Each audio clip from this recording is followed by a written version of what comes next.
Hi there everyone, I'm Jerry and was just sent these. These are fence repair posts that you can use to help hopefully fix some of these. A lot of times you get some fence pieces that are broken off the bottom, they rot out. So what this is going to do is this allows us to drive this into the ground.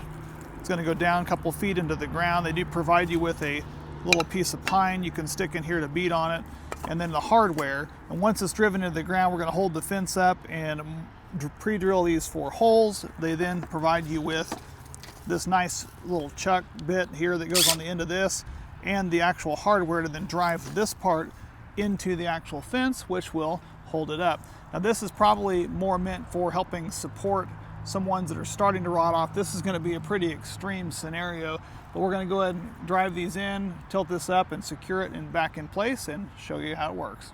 So we've gone ahead and driven that one in and posted that one up there and got one on the other side and put some support in there. It's actually enough to hold this entire fence. Realistically, would probably want another couple of those probably for this big section of fence, but if you're just doing one section, these seem like they would work in a pinch.